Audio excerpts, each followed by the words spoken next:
2 doors were kicked in. 2 men were shot in their own homes. It happened 2 days apart in the same county. The man who did it confessed, and he will never walk free again. This is the story of those 2 nights and what came after. Welcome to Twisted Case. We tell true stories with care. We focus on people first, and we explain every step clearly. If this work matters to you, please subscribe. It helps us keep reporting with respect. Before we talk about the crime, we talk about the men who should still be here. William Billy Morris was known for small routines that make a home feel safe. Keeping the front room tidy, checking that the porch light worked, leaving his keys in the same dish by the door. Friends say he worked hard, he joked easily, and he looked out for his people. He was the kind of neighbor who would bring a tool by and stay to help fix what was broken. The quiet kind of good. Across town, Christian Storey was building his own rhythm. He worked, he kept his place in order, and he showed up for friends. The small picture tells the most. A phone charging on the kitchen counter, a pair of shoes set neatly by the entry, weekend plans that never needed to be big to feel right. He was the person you counted on to answer the second call if he missed the first. We say their names early and often in this film because the case is about them. It was late August in Mississippi. The air was heavy and warm, the kind of night when a street seems to hold its breath. Porches glowed with that familiar amber light. Most people were already asleep. At William Morris's home, the front door became the center of the story.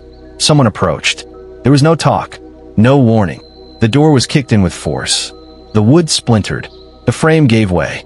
Inside that home, the intruder fired multiple times. William Morris was shot and killed in the room he cared for every day. We do not show reenactments of the violence. We do not play the sound. We keep the focus where it belongs, on the facts and on the life that was lost. Police came. They secured the scene. They recorded what they saw, a forced entry, close-range gunfire, and a man who never got the chance to defend his own space. Neighbors woke to lights and tape and quiet voices. News of the killing spread fast. The questions arrived even faster. Who would do this? Was it targeted? Was it random? Was it a robbery? At this point, the public did not have those answers. Investigators began their work. 2 days later, another quiet street. Another home. The same method. Again, a door was kicked in. Again, a man inside his home was shot multiple times. This time, property was taken from the house after the shooting. The victim was Christian Storey. The repetition changed everything. One violent home invasion is horrifying. 2 in 2 days, both with forced doors and close gunfire that pointed to a pattern.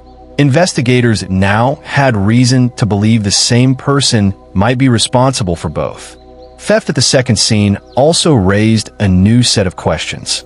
Was the goal to steal, or was the theft a decision made after the shooting? The answer matters because it shapes the likely motive. But in the first hours, details were limited. The priority was simple: stop whoever was breaking into homes and killing people inside. Friends and family members of both men went into shock. People in the area checked their locks twice. Communities can handle a lot, but not this. Not the idea that a front door, a symbol of safety, could be defeated in seconds twice. From the outside, the investigation looked fast. But speed like this usually comes from solid work and good leads. Detectives from a sheriff's office and the Brandon Police Department compared notes. The same basic facts were present in both cases. A forced door, multiple gunshots, a victim found inside, a scene that told a story of immediate violence. We are careful here. We do not guess. We explain what the record supports. Investigators followed physical evidence and tips. They checked for cameras, including doorbell cameras and nearby businesses. They looked at phones and vehicles. They interviewed people who might know the victims or the suspect. Details about these steps are not fully public, and that is normal. What matters is the result. They developed a name. The name was Matthew Bryan Kidd, 35 years old. Investigators believed he was involved in both killings. They moved quickly to find him before anyone else was hurt. By late August, they tracked the man they were looking for to a hotel in Brandon. In plain language, he was staying there. Hotels are full of doors. Every one of those doors tells a story. This time, detectives knocked. At the hotel, officers established control. They took the man into custody without a public chase. There was no dramatic freeway pursuit, no long standoff, just police work done on time. He was interviewed. We keep this scene simple because the truth is simple. In a room with bright lights and a recorder running, the man answered questions. He confessed to both killings. He admitted that he kicked in the doors. He admitted that he fired the shots. He admitted he was responsible for what happened to William Morris and Christian Storey. When a confession happens this early, a case changes shape. Some questions about motive may still remain, but the legal path becomes clear. Present the evidence, enter the plea, and move to sentencing. Courtrooms have their own rhythm. They bring everyone to the same volume. In this case, the defendant chose to plead guilty. That decision meant there would be no long trial. Loved ones of William Morris and Christian Storey spoke about who they were. They gave the court a picture of real lives, kindness, routines, jokes, the way they held family together. This matters. It always matters. A sentence is not only about punishment. It is also a way to say out loud that these lives had value and that the law sees that value.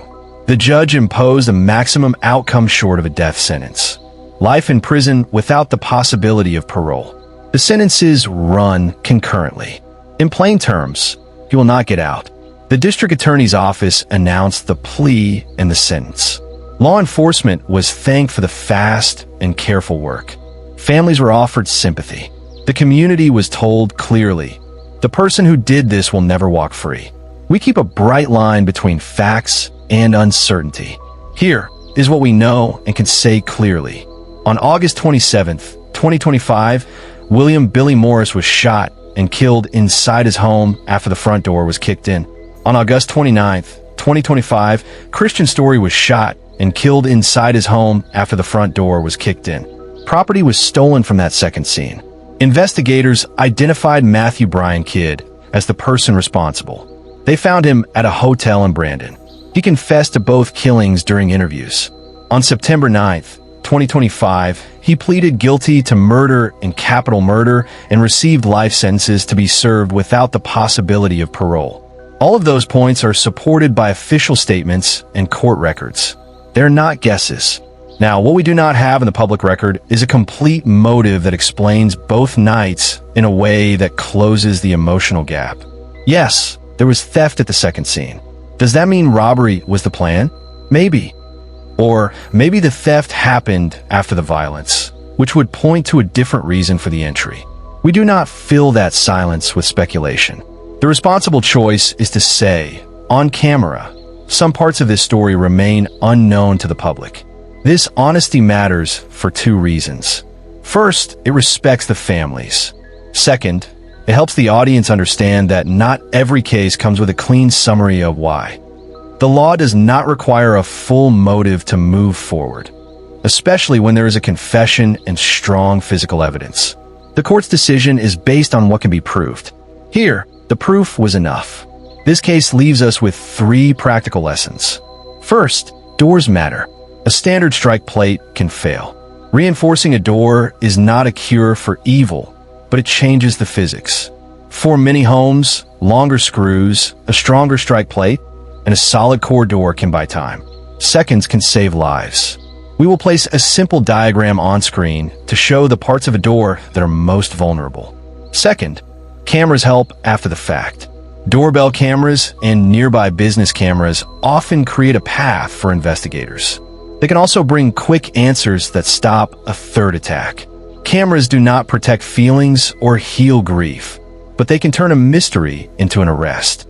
Third, motive is not always tidy. People want a reason. That is human, but some offenders act first and make up reasons later. The pattern in this case, forced doors, close shots, 2 nights apart, suggests control and escalation. The theft at the second scene may be a piece of the motive. It may also be a distraction. Either way, the justice system did not wait for a perfect story. It acted on the evidence. Communities absorb cases like this in small ways. People keep porch lights on longer. They listen for sounds at night. They gather in living rooms and try to make sense of it. Over time, The sound of the house returned to normal. But for the families, the change is permanent. We name that honestly. That is part of respect. This story is simple in one way and hard in another. Simple, because the events are clear. 2 doors, 2 nights, 2 lives taken, 1 person responsible, a confession, and a sentence that keeps him in prison for life. Hard, because the why does not fully speak. So we close with a question for you, and we ask for thoughtful answers. In cases where there is a fast confession and a life sentence, what should the community want most?